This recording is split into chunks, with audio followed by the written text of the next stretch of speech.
When I study people like Lindsey, what I find so remarkable is not only the talent, which I think we can talk about separately, but really extraordinary motivation. Like that is consistent and at such high levels over time. That to me is actually the remarkable element, like their character. And I just was not so great at bringing that out in my middle school and high school students. And I thought if I could understand it better, maybe they won't have to take as long a trajectory of developing it, or maybe they can develop it in more efficient ways than otherwise. You mentioned their talent because it does take time for that to evolve and to show out. But Lindsey, you were skiing from the age of early. And so like there might have been some talent there, but that's a long time to be learning something. Do you feel like you were innately talented, or it was like, I just happened to do it a lot and for a long time? I think it was a combination of all three of those things. I think I definitely had an inherent talent to it, but it didn't come right away. It took until I was probably 9 or 10 to where I really started to really learn very quickly. And then once I got it, I really took off, but definitely different steps along the way where I had to, remotivate myself. I wasn't really the person that wanted to work out very hard when I was growing up. So I had to learn how to do that because I reached a point in skiing where I wasn't getting any better. And my dad had a lot of great analogies like sugar get off the pot. And so I had to figure it out.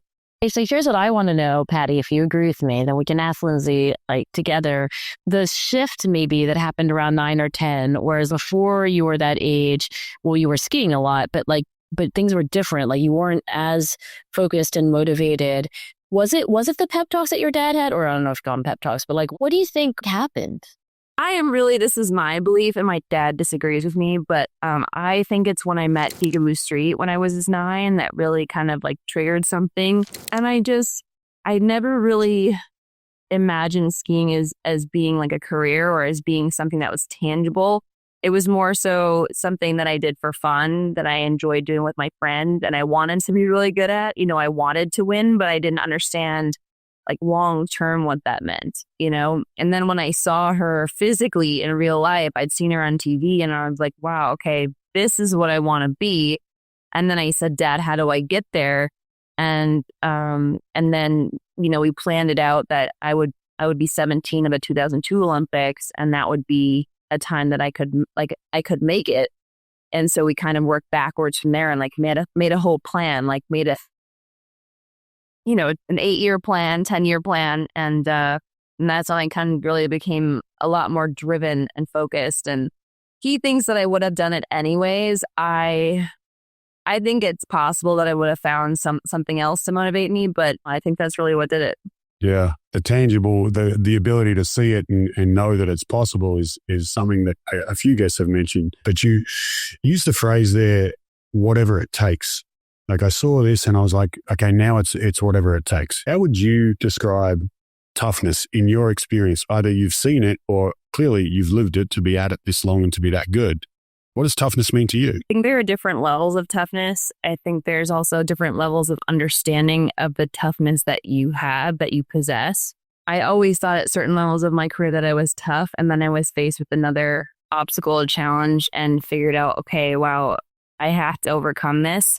And I realized I'm that much tougher than I was before. I think injuries being probably some of the most challenging moments of my career, but also in terms of learning how to work out hard. For a long time, when I started to work out hard, I felt like, wow, this is really hard. And so I had to change my scale of, what toughness is throughout my career. And it's a learning process. You realize what you can handle as a person, as an athlete. And if you really want to make it and get through it, then you will, and you'll find a way.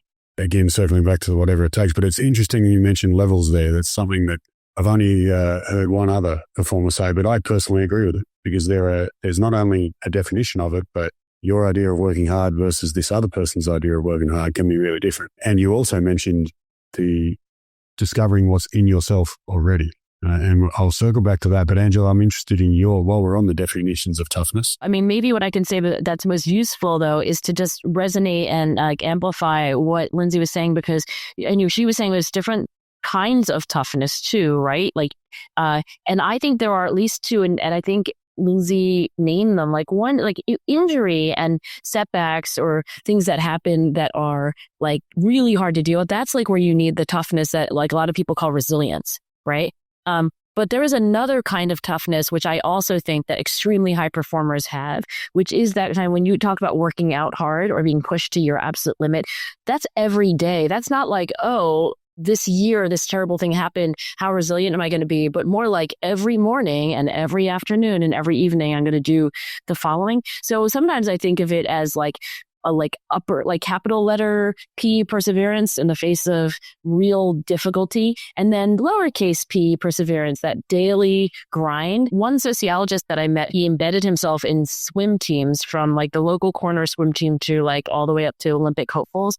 He was like, it's so boring. I mean, if you just spend 6 years with like an Olympic hopeful swimmer, it's basically they're just like practicing for hours in the pool and like going to the gym. It's not really filmable. And I do think that's why sometimes there's a misunderstanding of greatness, that like it looks very, that there's a part of it. Yeah, exactly. It looks so shiny, but like how many people are there?